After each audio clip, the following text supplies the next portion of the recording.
গঙ্গাজল ছিটিয়ে ও গীতাপাঠের মধ্য দিয়ে মন্দির শুদ্ধ করে প্রবেশ স্থানীয়দের। ফুল্লরা মন্দিরে অহিন্দুদের প্রবেশ নিষেধ লেখা পোস্টার বিতর্কের পর এবার লাভপুরে লক্ষ্মীতলা মন্দিরে গঙ্গাজল ঢেলে শুদ্ধিকরণ করে বিশেষ পুজো পাঠের মধ্য দিয়ে ওই মন্দিরে প্রবেশ করলেন মন্দির কমিটি ও স্থানীয়রা। আর জানি এলাকায় শোরগোল পড়ে যায়। জানা গেছে তৃণমূল কংগ্রেসের শাসনে মন্দিরটি অপবিত্র হয়ে গিয়েছিল।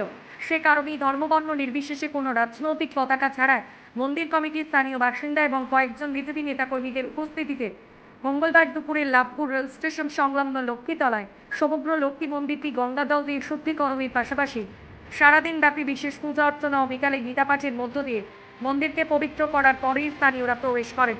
যদিও এ নিয়ে স্থানীয় মন্দিরের পুরোহিত বলেন, যেভাবে ওই মন্দিরকে অপবিত্র করা হয়েছিল তাদের সকলেই ক্ষুব্ধ ছিল। মন্দির শুদ্ধিকরণ হওয়ায় খুশি সকলে। লাভপুর থেকে অনুকূল করায় report, crime press, Bengal news. অন্তচন্দ্র, ডাকনাম রামগোপাল চন্দ্র, লাভপুরের ভূমিপত্র। এই যে মন্দিরটা দেখছেন সেটা আমার বাড়ির সামনেই মন্দির। এই মন্দিরটা এখানে আগে মন্দির ছিল না। আমার বাবা 60-65 বছর আগে থেকে আমার বাবা সহ লাভপুরে বিশেষ গুণীজন ব্যবসাদারগণ এই পুজোটা এখানে প্রতিষ্ঠা করেছিলেন। তখন প্যান্ডেল ছিল না। আমি আমার বাবার সঙ্গে বাঁশের ঝাড় কেটে ফুলরা মিল থেকে তিরপল এনে বাড়ি বাড়ি কাপড় জোগাড় করে প্যান্ডেল করে ঠাকুর পুজো করেছি। এখন মন্দির হয়েছে। এই মন্দিরটা আমি মোটামুটি আমার বয়স এখন 61 বছর। আমার যখন 10 থেকে 12 বছর বয়স তখন থেকে আমি এই পুজোর কাজে যুক্ত। তা এখন মন্দির ছিল না, মন্দিরটা এখন হয়েছে। মন্দির হওয়ার পর বর্তমানে তৃণমূল নেতা হস্তক্ষেপ করায় বলতে ভুলে গেলাম, এই মন্দিরটা প্রতিষ্ঠা কী নাম প্রতিষ্ঠা আমি করেছিলাম প্রথমে। তারপর ওই তৃণমূল নেতা তরুণ চক্রবর্তী এটাকে হস্তক্ষেপ করায়। এই মন্দিরটাকে তৈরি করার পর আমার হাতে চাবি দেয় নাই, আমাকে ঢুকতে দিত না। পুজোর দিন সকালবেলায় ঘর খুলে দিত, আর ভোর 4টের সময় আবার ওর বাড়িতে চাবি পৌঁছে দিতে হতো। সেটা ঠাকুরমশাই করতো। তাই আজ রামরাজত্বের দিনে চলে এসছে। আমরা এই ঠাকুরটাকে পুনঃপ্রতিষ্ঠা করে এখানে সৌধকরণ করে এটাকে পুজো শুরু করলাম। আর এইখানে এই যে ঠাকুর ঘর, এই যে পর্দাটা দেখছেন না,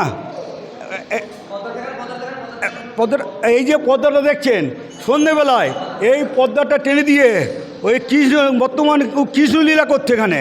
তাই সেটা সবারই চোখে খারাপ লাগতো, কেউ প্রতিবাদ করতে পারতো না। তাই আজ আমাদের রামরাজত্বের দিন এসছে, আমরা এটা আবার নতুন করে এটাকে সৌধকরণ করে পুজো প্রতিষ্ঠা করছি। জয় শ্রীরাম, জয় জয় শ্রীরাম, ভারত মাতা কি জয়। কাদের পক্ষ থেকে এটা করা হলো? এটা বিজেপি পক্ষ থেকে করা হচ্ছে। আপনি কে? আমি বিজেপির জেলা সম্পাদক। কি নাম? আমার নাম হচ্ছে জয়ন্ত চন্দ্র। আজকে দেখা গেল যে হরিনাম সংকীর্তন ও গঙ্গা জল দিয়ে মন্দিরকে শুদ্ধিকরণ, কি বার্তা? কী বার্তা? এখানে যে অপকর্ম হচ্ছিল, অপকর্মটা পাড়ার লোক প্রত্যেকটা লোকই তাতে বিরক্তিভাব প্রকাশ করতো। তাই সবাই এখন খুশি হয়ে আমাদের এখানে এসে যোগদান করেছে। এখানে যে সমস্ত অপসংস্কৃতি হতো এবং অপকর্ম হতো সেইগুলো নষ্ট করার জন্যে এই গঙ্গা জল দিয়ে শুদ্ধ করা হলো।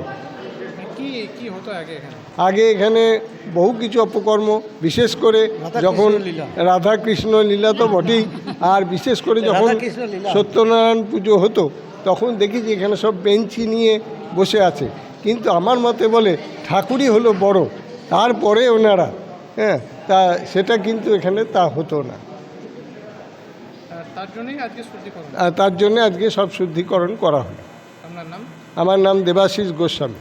আপনি কি পুরোহিত? আমি পুরোহিত।